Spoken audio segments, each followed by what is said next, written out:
중앙선관위는 블록체인 기술을 기반으로 한 온라인 투표 시스템 개발을 완료하고 그 결과를 직원들과 공유하는 온라인 투표 시스템 구축 결과 보고회를 개최했습니다. 정치관계법 위반 행위의 사전 예방을 위해 중앙선관위가 각 정당 관계자와 국회의원 보좌진 등을 대상으로 정치관계법 설명회를 열었습니다. 중앙을 비롯한 전국 17개 시도 선관위와 인터넷 선거보도심의위원회, 선거방송토론위원회의 상임위원, 그리고 선거정책실장이 참석한 가운데 선관위의 발전 방안을 모색하는 워크숍을 개최했습니다.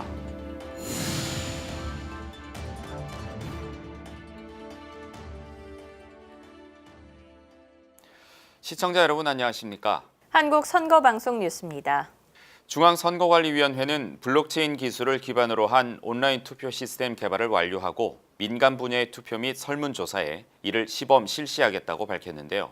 보안성과 투명성이 더욱 강화된 블록체인 적용 온라인 투표 시스템을 직원들에게 선보이고 결과를 보고하는 온라인 투표 시스템 구축 결과 보고회가 개최됐습니다. 유권자가 직접 투표소를 방문해 투표를 했던 기존 선거 방식과 달리 스마트폰이나 PC를 통해 언제 어디서나 투표가 가능한 온라인 투표 시스템 K보팅. 2003년 중앙선거관리위원회가 유권자의 투표 참여 제고와 선거관리 업무의 효율성 증대를 위해 온라인 투표 시스템을 도입한 이후 10월 말까지 총 564만 명이 참여하는 등 생활 속 크고 작은 선거에서 K보팅이 적극적으로 활용되고 있습니다. 중앙선관위는 온라인 투표 시스템의 보안성을 더욱 강화하기 위하여 블록체인 기술을 기반으로 하는 새로운 온라인 투표 시스템의 개발에 착수하였고, 지난 6일 해당 개발에 대한 결과보고회가 개최되었습니다. 오늘 보고회는 자체 구축한 온라인 투표 시스템과 과학기술정보통신부 시범사업으로 추진한 블록체인 기반 온라인 투표 시스템에 대한 구축 결과를 보고하는 자리입니다.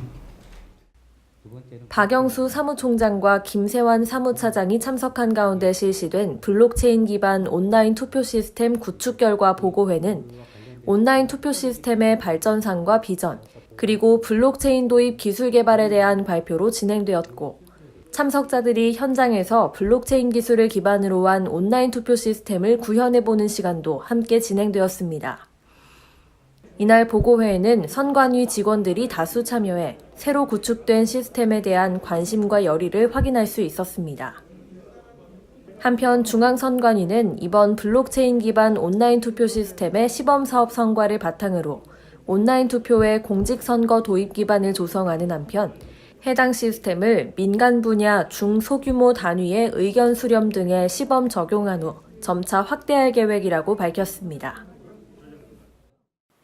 모든 일의 예방의 시작은 체계적인 안내와 교육일 텐데요. 중앙선거관리위원회가 정치관계법 위반 행위를 사전에 예방하기 위해서 각 정당 관계자와 국회의원 보좌진 등을 대상으로 정치관계법 설명회를 개최했습니다. 국회에서 열린 정치관계법 설명회 현장 영상으로 전해드립니다. 국회의원회관 세미나실에 국회의원 보좌진과 각 정당 사무관계자 30여 명이 모였습니다. 진지한 표정으로 강의를 경청하고 강사의 말 한마디 한마디를 놓칠세라 꼼꼼히 필기를 이어갑니다. 중앙선거관리위원회가 개최한 정치관계법 설명회 현장. 중앙선거관리위원회는 지난 5일 정당과 국회의원 보좌진 등 수요자 요구를 적극 반영하여 정치관계법 사례 안내를 통한 위법 행위를 사전에 예방하기 위한 설명회를 개최했습니다. 국회의원회관에서 개최된 이번 설명회에서는 정치관계법 주요 사례 예시 및 정치자금 수입 지출 등 회계보고를 주제로 3시간가량 진행되었으며 질의응답 시간을 별도로 마련하여 실무에 대한 궁금증을 해소할 수 있는 기회가 되었습니다. 중앙선관위는 정치관계법에 대한 이해 부족으로 법규를 위반하는 일이 없도록 철저한 예방을 위해 설명회를 개최했다고 의의를 밝히고 앞으로도 적극적인 교육 활동으로 사전 예방에 만전을 기할 계획이라고 전했습니다. 가는 해를 잘 마무리해야 오는 해를 잘 맞이할 수 있는 거겠죠. 중앙선거관리위원회가 2018년을 평가하고 2019년 위원회 발전 방안을 모색하는 자리를 마련했습니다. 중앙을 비롯한 전국 17개 시도선관위와 인터넷 선거보도심의위원회, 선거방송토론위원회의 상임위원, 그리고 선거정책실장이 참석했습니다. 중앙선관위 시도상임위원 워크숍 현장 리포트로 전해드립니다. 중앙선거관리위원회는 독립된 헌법기관으로서 국민투표의 공정한 관리와 정당의 투명한 사무처리 등의 업무를 수행하고 있으며 대한민국의 정치, 선거 등의 발전을 위한 연구, 그리고 민주시민교육 등을 담당하고 있습니다.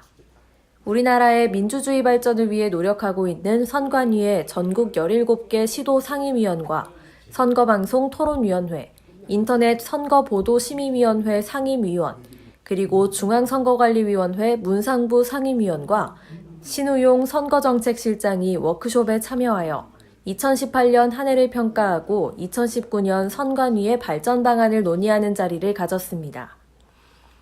이날 워크숍에서는 내년 실시되는 제2회 전국동시조합장 선거의 원활한 선거관리를 위한 방안들이 논의되었고, 이와 함께 내년 4월 3일에 실시하는 국회의원 보궐선거와 2020년 실시되는 제21대 총선에 대한 당부가 이어졌습니다. 이와 함께 블록체인을 기반으로 하는 온라인 투표 시스템의 도입과 세계적인 문제로 꼽히는 가짜뉴스에 대한 대책 등 주요 현안들이 함께 논의되었습니다. 시도 상임위원 워크숍은 1박 2일 동안 진행되었으며 각 지역 선관위의 주요 현안을 경청하고 위원회 간 소통의 시간으로 마무리됐습니다. 공직 채용과 관련된 모든 정보를 체계적으로 제공하는 2018 공직박람회가 지난 5일 부산 백스코 제2전시장에서 개최됐습니다. 중앙선거관리위원회는 선거관리위원회에 관심을 갖는 예비공직 지망생들을 위해 별도의 부스를 마련하고 선거관리위원회의 역할과 업무 등을 소개하는 반면 선거행정직류 등 채용시험에 대한 안내와 1대1 멘토링 상담 등을 실시했습니다. 또한 선관위 부스 방문객들에게는 홍보 리플릿과 함께 기념품을 배포하는 등 중앙선관위를 국민들에게 알리는 계기를 마련했습니다. 이번 행사는 인사혁신처와 부산시가 공동으로 주관했으며 중앙행정기관과 자치단체, 헌법기관 등 67개 기관이 참여했습니다. 건전하고 올바른 정당의 역할 수행과 발전을 위한 정당 사무처 연수가 실시됐습니다.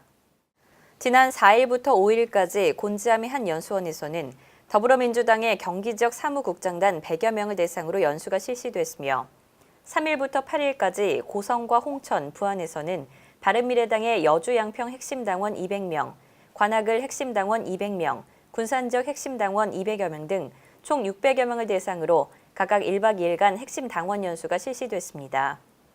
정당 사무처 연수는 의정활동에 필요한 정치관계법 등의 교육을 비롯해 건강한 정당을 만들기 위한 정강, 정책의 이해 강의, 그리고 지방자치 발전 방향을 모색해보는 토론으로 마련됐습니다.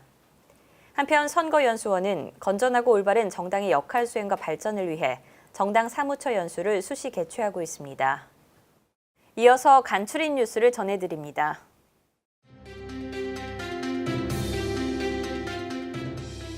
선거연수원에서는 지난 2016년부터 서대문 형무소 역사관, 백범 김구 기념관 등 역사 교육 콘텐츠를 보유한 기관, 단체와의 협업을 통한 교육 프로그램을 개설, 운영하고 있습니다. 해당 교육 프로그램의 일환으로 지난 7일 서대문 형무소 역사관에서는 동구 여자중학교 학생 68명을 대상으로 선거, 민주주의, 역사를 주제로 하는 교육 프로그램이 실시됐습니다. 한편 중앙선관위는 앞으로도 흥사단, 서대문 형무소 등 역사 교육기관들과의 협업을 통해 미래 유권자를 위한 시청각 교육 자료를 제작하고 한국선거방송으로의 송출 등 다양한 활용 방안을 모색할 계획이라고 밝혔습니다. 중앙선거관리위원회에 적극적인 온라인 투표 지원이 이어지고 있습니다. 신한은행 노동조합 정부위원장 선거에 61건의 온라인 투표 지원이 진행됐으며 이에 따른 선거인은 총 53,327명입니다. 공공거래 장부라고 불리는 블록체인은 블록에 담은 데이터를 체인 형태로 연결해 수많은 컴퓨터에 복제, 저장하는 분산형 데이터 저장 기술인데요. 그 활용도가 다양해서 공공은 물론 민간 분야에서도 각광받고 있는 혁신 기술 중 하나입니다. 중앙선관위도 이 블록체인 기술을 기반으로 하는 온라인 투표 시스템에 대한 연구 개발을 완료하고 시범 실시하고 있는데요. 미국 웨스트 버지니아주에서는 이 블록체인을 활용해 지난 중간선거의 부재자 투표를 성공적으로 실시했다고 밝혔는데요. 그 모습은 어땠는지 한보선 아나운서가 전해드립니다.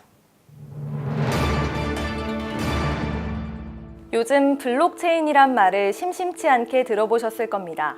4차 산업혁명의 핵심 기술 중 하나인 블록체인은 인터넷에 접속된 수많은 컴퓨터에 동시에 저장하여 거래의 위변조를 막는 기술로 가상화폐 열풍에 따라 일반인들에게 많이 알려졌는데요. 그런데 이 블록체인 기술을 기반으로 미국 버지니아주에서는 부재자 투표를 성공적으로 마쳤다고 합니다. 오늘 선거 토픽에서는 버지니아주 블록체인 기반 부재자 투표 실시 소식을 전해드리겠습니다. 미국 웨스트 버지니아 주정부는 블록체인 기술에 기반한 모바일 투표 앱을 활용해 해외에 거주하는 군인과 가족들이 올해 중간선거에 성공적으로 참여할 수 있었다고 지난 11월 21일 밝혔는데요. 웨스트 버지니아 국무부 사무실의 추산에 따르면 30개 국가에 거주하는 144명의 웨스트 버지니아 부재자 투표자가 블록체인을 이용한 모바일 앱을 통해 투표를 마쳤다고 합니다. 이 블록체인 기술을 활용한 모바일 앱을 선거에 활용하게 된 데에는 해외에 배치된 군인들에게 전달됐던 부재자용 투표용지가 익명성을 보장하지 못했을 뿐만 아니라 너무 늦게 도착하여 실제 집계에 반영조차 되지 않았던 문제점들이 있었기 때문인데요. 이에 미국 웨스트 버지니아 주에서는 지난 5월 치러진 예비선거에서 미국 공식 선거 사상 처음으로 블록체인 기술이 적용된 부재자 투표를 시범적으로 실시하였고, 이를 기반으로 11월 본선거에서 확대 적용하게 된 것입니다.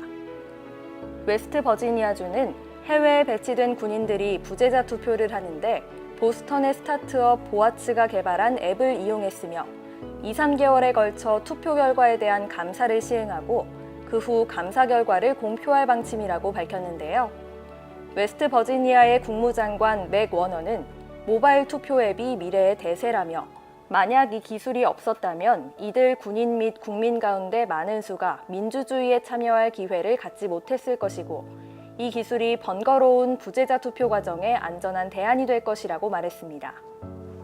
퇴영 육군 장교이기도 한 워너 국무장관은 아프가니스탄에 주둔할 당시 자신이 투표할 수 없었던 경험을 들어 2017년 1월 취임한 후 해외에 있는 8,000명의 웨스트버지니아 군인을 위한 모바일 투표 선택지를 조사하도록 IT 인력들에게 지시했다고 합니다. 이번 버지니아주 부재자 투표에서 보아츠 앱을 이용했던 군인 및 가족은 애플 또는 안드로이드 스마트폰과 주 또는 연방 신분증만으로 간편하게 투표를 치를 수 있었는데요. 워너 국무장관은 군인 및 해외 국민에 대한 투표 경험을 계속 개선해 나갈 방침이며 버지니아주의 선례가 다른 주에서도 민주주의를 발전시키는 방향으로 기술이 진화할 것으로 기대하고 있다고 전했습니다. 이처럼 4차 산업혁명이 선거의 판도까지 바꿀 것으로 보이는데요. 현재 우리나라에서도 블록체인 기반의 K-보팅 시스템을 도입하기 위한 준비를 하고 있다고 합니다. 중앙선거관리위원회는 블록체인 기반 K-보팅을 민간 회사와 학교에 시범 적용하고 피드백 과정을 거쳐 추후에 확대 적용한다는 방침인데요. 이처럼 우리나라에도 블록체인 기술이 적용되면 물리적 제약으로 인해 선거를 치르지 못했던 사람들의 선거에 대한 참여율을 높일 수 있을 뿐만 아니라 선거에 대한 투명성과 보안상의 우려까지 해소할 수 있을 것으로 기대됩니다. 선거 역사와 민주주의의 발자취를 따라가 보는 역사 속 그날입니다. 12월 첫째 주 역사 속 그날로 이명원 아나운서와 함께 떠나보시죠. 올해 우리나라와 북한은 과거 그 어느 때와도 비교하기 어려울 정도의 군사 분야 합의를 이끌어내며 화해 분위기를 조성하고 있는데요. 바로 남과 북이 분단 역사상 처음으로 공식 국가 명칭을 합의 문서에 표기한 합의서인 남북 기본 합의서인데요. 남북 기본 합의서가 체결됐던 역사 속 그날, 1991년 12월 13일로 함께 가보시죠. 당시 노태우 정부는 1980년대 말과 1990년대 초 동국 공산권과 구소련의 붕괴 등에 따른 탈냉정에 대응해 북방 정책을 펼쳤고 북한과도 적극적인 관계 개선에 나섰습니다. 북한도 동구권과 구소련의 붕괴에 따른 위기를 돌파하기 위한 방법으로 우리나라와의 대화 모색에 나섰는데요. 남북 기본 합의서는 이러한 역사적 배경을 바탕으로 1990년 9월부터 진행된 남북 고위급 회담을 통해 이루어낸 성과였습니다. 남북한은 1989년 2월부터 남북 고위급 회담을 준비하는 예비 회담을 진행했으며 8차에 걸친 협상 끝에 1990년 7월 남북 고위급 회담 개최에 관해 전반적인 합의를 도출했는데요. 그 합의에 따라 1990년 9월 4일부터 7일까지 서울에서 제1차 남북 고위급 회담이 개최됐습니다. 이때부터 양측의 국무총리를 수석 대표로 한 남북한의 대표단은 서울과 평양에서 고위급 회담을 번갈아 개최했는데요. 1991년 9월엔 남북한이 유엔에 동시 가입하며 화제가 됐습니다. 이는 분단 이후 첫 남북회담인 1972년 7.4 남북 공동성명을 통해 유엔 동시 가입을 약속한 뒤 틀어졌던 관계를 회복하며 19년 만에 화해 국면에 접어들었음을 의미했는데요.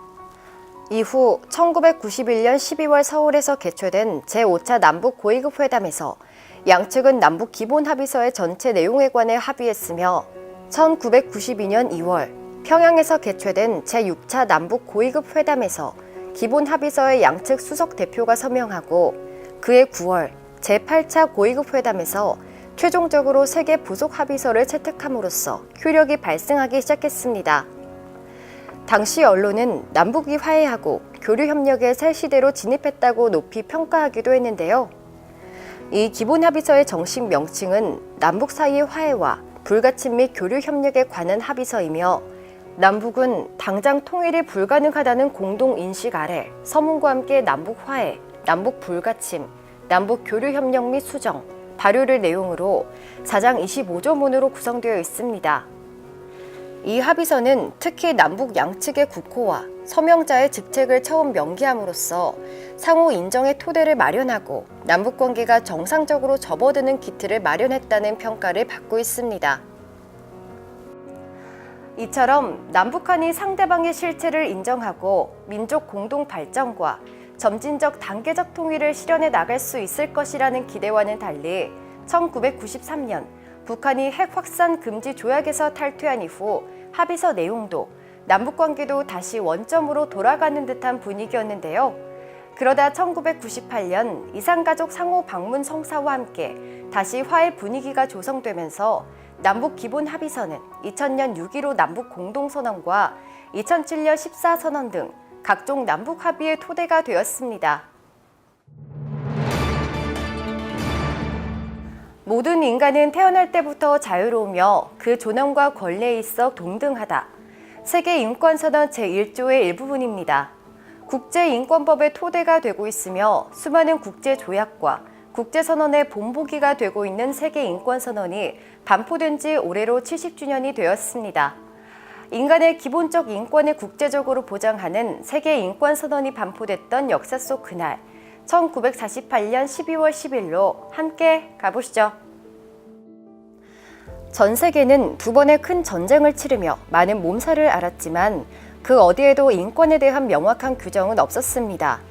1차 세계대전 뒤인 1920년 창설된 국제연맹의 규약에는 식민지 후견 제도와 남녀, 아동 공정 노동 조항 외에 보편 인권 규정이 없었으며 2차 세계대전 직후인 45년 출범한 유엔은 1941년 미국 대통령 프랭클린 루즈벨트가 연설에서 언급한 4가지 자유, 즉 언론, 표현의 자유와 종교의 자유, 궁핍과 공포로부터의 자유를 기초로 인종, 성별, 언어, 종교에 따른 차별을 극복하자는 문구를 유엔 헌장 1조 3항에 포함시켰는데요. 하지만 두 번의 세계대전으로 수많은 사람들이 희생되자 국제사회는 인권에 대한 보다 선명한 헌장이 필요하다는 데 합의했고 1946년 6월 인권위원회를 상설기구로 설립해 선언문 기한위원회를 만들었습니다. 유엔 사무국 인권국장이던 캐나다 출신 존 험프리가 초안을 썼고 국제연합인권위원회의 의장인 안나 엘리나 루스벨트가 선언문의 기한에 큰 역할을 한 것으로 알려져 있는데요. 많은 논의 끝에 수정된 문안은 인권위원회와 경제사회이사회의 연석회의에 회부돼 또 한 차례 수정 작업을 거쳐 오늘의 선언문이 탄생했습니다. 유엔 총회 표결에서 58개 회원국 중 표결에 참여한 48개국 대표들의 찬성으로 세계인권선언은 공식 채택됐는데요. 온두라스, 예멘 2개국은 불참했으며 남아공은 아파르헤이트 때문에, 사우디아라비아는 종교 선택의 자유 조항과 결혼 평등 조항 때문에, 소련과 체코 등 동구 6개국은 나치즘 조항에 미비를 들어 기권했습니다. 세계 인권 선언은 총 30개 조항으로 법 앞에서의 평등, 자유, 교육, 그리고 양심의 자유 등과 같은 권리뿐만 아니라 노동권적 권리, 생존권적 권리까지 담고 있는데요. 세계 인권 선언은 조약이나 헌법과 달리 법적 구속력을 갖고 있지 않은 결의문이지만 세계 모든 국가와 국민들이 성취해야 할 인권의 공동 기준이 마련됐다는 점에서 높은 의의가 있습니다. 세계 인권 선언의 이념과 내용은 수많은 국가의 헌법과 법률에 반영됐을 뿐만 아니라 선언이 발표된 이후 60여 개가 넘는 국제 인권 규범이 제정됐습니다. 1950년 제5회 유엔 총회에서 12월 10일을 세계 인권 선언일로 선포했는데요. 이후 매년 12월 10일을 세계 인권 선언일로 기념하고 있으며 그 전후를 인권 주간으로 정하여 전 세계에서 기념 행사가 벌어지고 있습니다. 세계 인권 선언은 조약과 같은 구속력은 지니고 있진 않지만 인권 보장의 표준이라는 큰 의의와 가치를 지니고 있는데요. 세계 인권 선언을 반포했던 역사 속 그날을 통해 진정한 인권의 의미를 꼭 생각해봐야 할 것입니다. 중앙선관위에서 알려드리는 주요 소식입니다. 한국선거방송의 다양하고 유익한 콘텐츠를 국내외 방송 채널 콘텐츠 플랫폼 푹에서 만나볼 수 있습니다. 푹을 통해 시청할 수 있는 프로그램은 1%만 아는 리더들의 이야기 시크릿, 고전 속 민주주의를 만나다, 내모와 정치, 동네 안의 민주주의 등 10여 편이며 점차 다양한 프로그램들이 업데이트될 예정입니다. 모바일 또는 인터넷을 통해 푹 홈페이지에 접속한 후 검색창에 선거를 입력하면 쉽고 빠르게 한국선거방송의 프로그램을 시청할 수 있습니다. 한국선거방송은 국민들이 보다 편리하게 한국선거방송의 콘텐츠를 접할 수 있도록 다양한 콘텐츠 플랫폼을 발굴하고 보급할 방침이라고 전했습니다. 이번에 중앙선관위가 개발을 완료한 블록체인 기반 온라인 투표 시스템은 유권자 인증, 투표 결과 저장, 그리고 검증 과정에 블록체인 기술이 적용이 돼서 기존 온라인 투표 시스템보다 투명성과 보안성이 대폭 강화되었다는 것이 특징입니다. 현장 방문 투표에서 온라인 투표로, 그리고 블록체인이 적용된 온라인 투표 시스템까지 유권자의 적극적인 참여를 가능케 하는 발전이 이루어지고 있는데요. 기술의 발전만큼이나 민주주의, 정치에 대한 우리의 관심도 함께 발전하고 있는지 스스로 되묻게 되는 것 같습니다. 네, 한국 선거방송 뉴스 여기까지입니다. 시청해주신 여러분 고맙습니다.